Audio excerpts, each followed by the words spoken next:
story. I thought it would be nice, since we've been hearing lots of thunder and lightning. I don't know about you, but sometimes I get a little nervous with thunder and lightning, so I thought we should pray. Now let's just ask God to keep us safe and to be with anybody who's still on their way here to camp meeting too. You know, there's probably still people driving here in this storm, so let's just close our eyes real quick and pray for them, okay?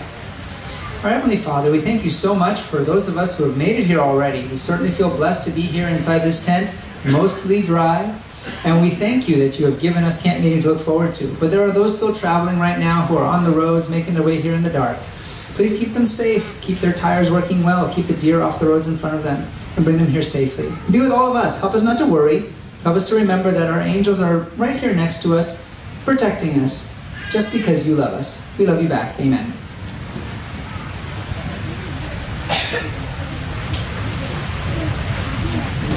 Big Mo! Big Mo! Come quickly, Big Mo! The charm doctor is building a funeral pyre! There's a lot of words in that sentence, and I better explain them to you before we go on. Big Mo? Who's Big Mo? Well, Big Mo was big. Big Mo was the biggest man in the village. Big Mo was probably the biggest man in this whole part of India. He lived in a part of India called the Savaras, and Big Mo was big. He had big hands, big arms, big chest. He was considered the strongest man in the village and probably all around too. So that's Big Mo. But then charm doctor? Somebody said a charm doctor's doing something? Well, what is that? Who's a charm doctor? That you will find out in just a moment. And they said this charm doctor's building a funeral pyre? That's interesting. Funeral, that means somebody's dead. What's a pyre? I'll tell you. A funeral pyre. Well, it's a pile, not a pyre, it's a pile of wood and flammable things like maybe grass. And it's used to burn someone when they're dead. If you're not going to bury them, this is one way that you could help to get rid of the body. You can lay them on top of this funeral pyre and light it on fire and burn them. And that's what this voice was saying to Big Mo when it woke him up from a sound sleep that morning. Big Mo, come quickly. The charm doctor, he's building a funeral pyre. Come see, come see. You must be wondering who's talking. Oh, this is Kola. Kola was talking to Big Mo. Kola works for Big Mo, actually. He's one of the younger kind of teenagers from the village, and he helps take care of Big Mo's cows. Big Mo has 4 cows. He's actually pretty rich compared to most of the other people in the village. He's strong and he's rich. Things are going pretty good for Big Mo. But this morning, Big Mo sits up at the words from Kola, and he says, "Let us go. I'd like to see." And so the two of them leave Big Mo's home, and they make their way down the side of the hill to the village. Big Mo lives outside the village itself. And down in the village, he sees many people gathering. He sees them all coming from their houses, and he can hear a few people crying. Not just quiet little cries, not just but loud cries.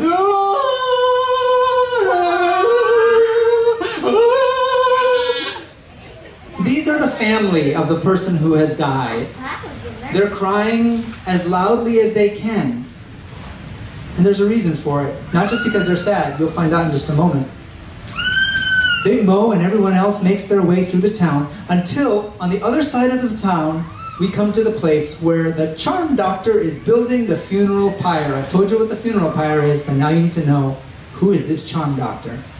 The charm doctor, well, he's not a doctor like you might go to if you have, a sore throat or a weird rash.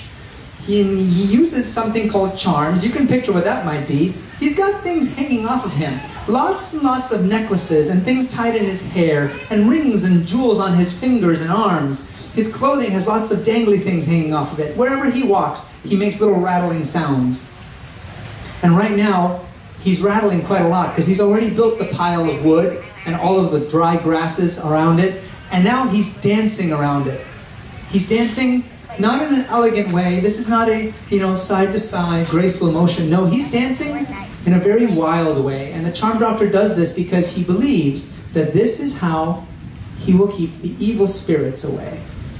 In this part of India, and actually in many places still in the world today, many people believe that evil spirits are in control of what happens around them. And they have to do many, many things just to try to keep those evil spirits from harming them, from doing bad things to them, from bringing bad luck to them. They live in fear all the time. And charm doctor, this charm doctor and many of those charm doctors that exist in those communities, well, they understand that the people are afraid, and they kind of use that. The charm doctor is dancing wildly, swinging his arms and legs around. Even though he's very old, his hair is all white and straggly, he can still jump pretty high. He dances furiously as everyone gathers around, and then comes the body. Here comes some of the people carrying the dead body. It's a woman, and she's being carried, wrapped up inside of a big cloth. And the people carrying her are crying, and her family walking behind her are crying. And like I said, not the quiet type, the loud type. Whoa! They lay her on the funeral pyre. And then just when you would think that they're going to light the fire, they bring one more bundle to put on top of the body. Oh, you think, maybe this is like, her favorite things that they're just going to burn there with her. Well, I guess you could say that, but it's not a thing.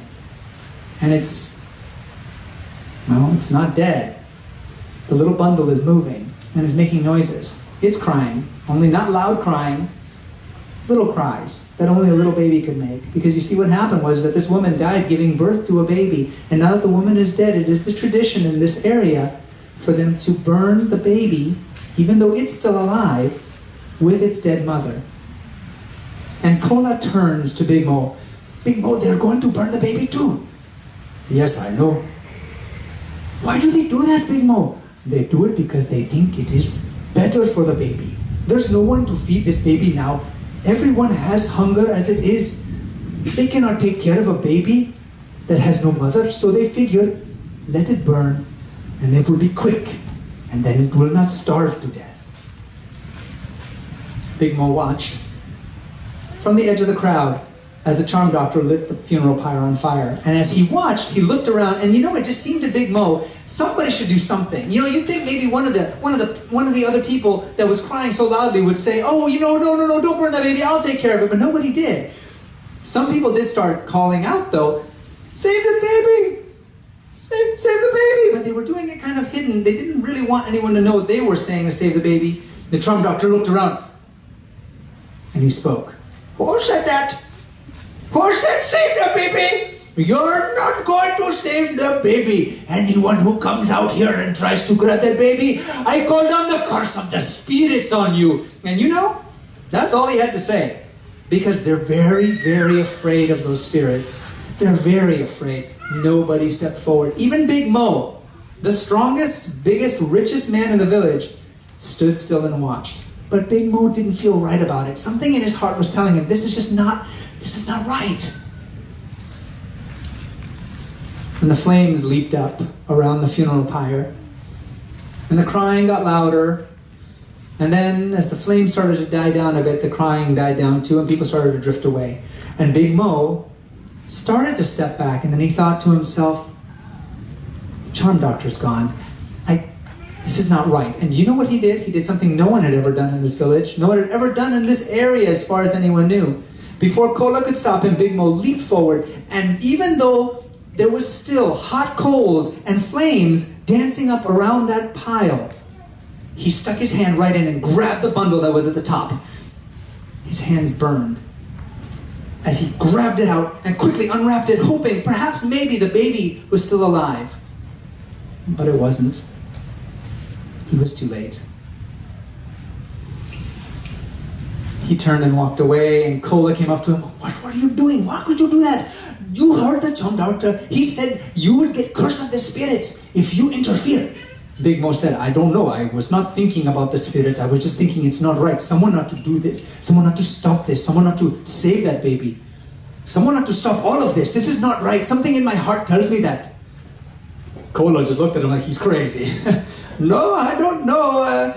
Big Mo, you are the strongest man in the village, and I'm glad you pay me, and I think you're a nice man, but if you're going to make the spirits angry, maybe I can't hang around you anymore. Kola left. Big Mo walked back through town. His hands are burning. He was getting some blisters on his palms now.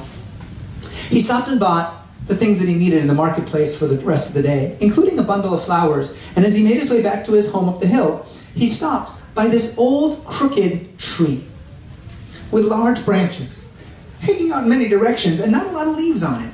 Underneath there was a lot of stuff, mainly flowers, mainly dead flowers, and sometimes little trinkets or maybe a little piece of food.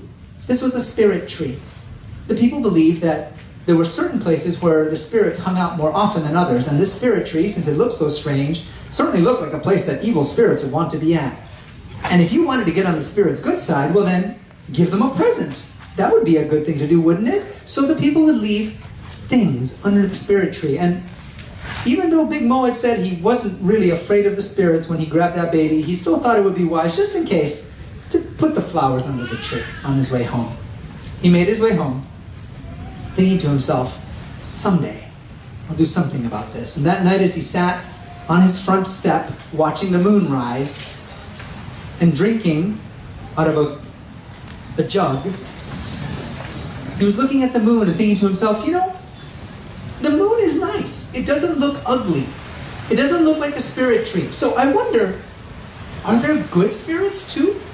Because I don't picture the evil spirits making a beautiful moon.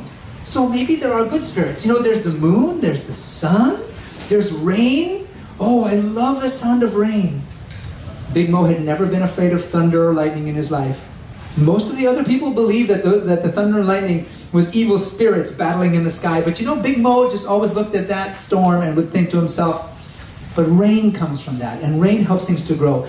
I don't think that's an evil spirit. It must be a good spirit. In fact, Big Mo wondered to himself that night, looking at the moon, I wonder if the spirits that made the moon and the rain, maybe they're stronger than the evil spirits. That would be so nice if there were good spirits and if they were stronger.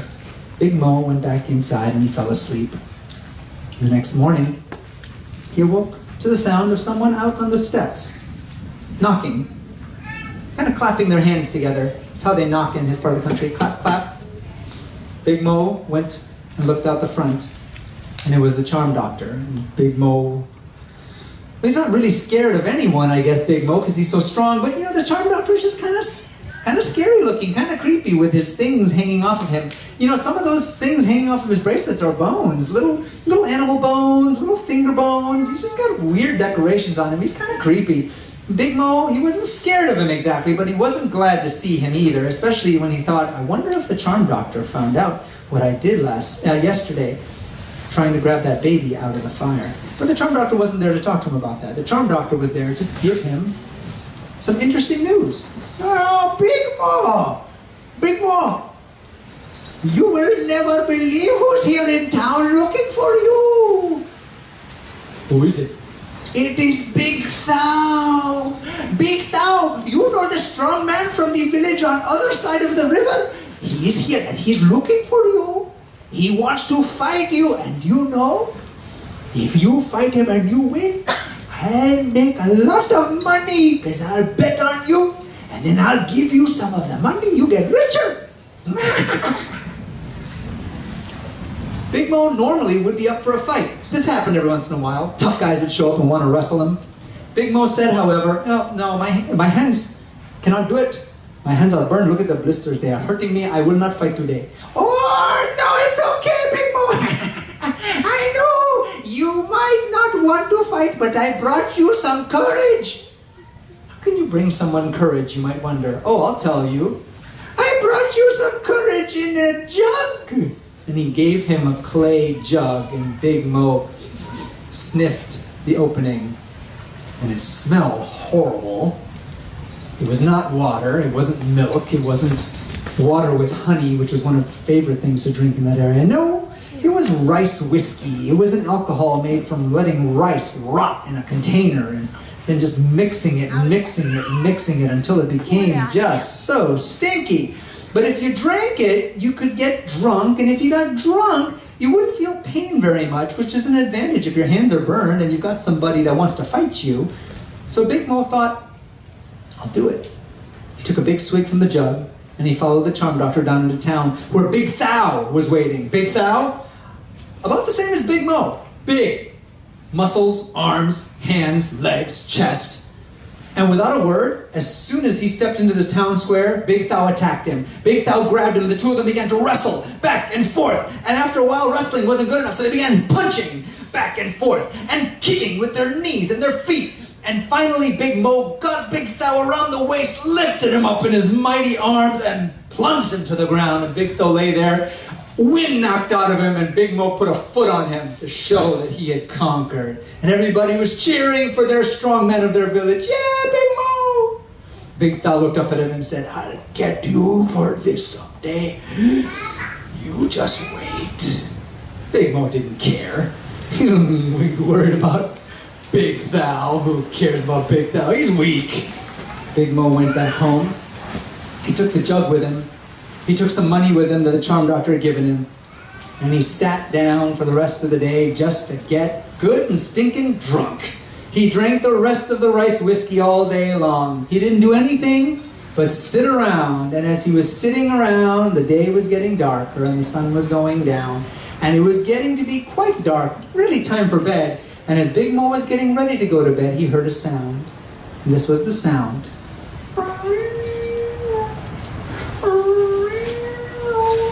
And Big Mo's first thought was, that's a baby.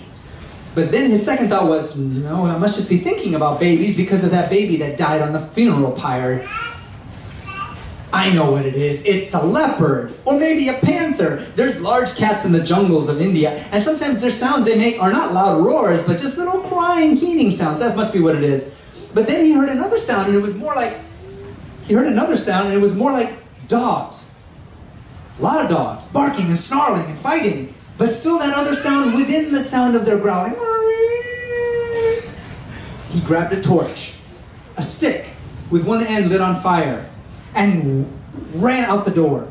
And sir, right down there, near where the spirit tree is, between him and the village, there's something happening. It looks like dogs. And as he got closer, sure enough, it was dogs. It was about 3 or 4 dogs. And they were fighting over something. They had a bundle, and they were pulling it back and forth. And that sound, that high keening sound, was coming from the bundle. Something was alive in that bundle, thought Big Mo, and without thinking further, he leaped forward with his torch grasped in his mighty hand, ready to strike with his mighty arm.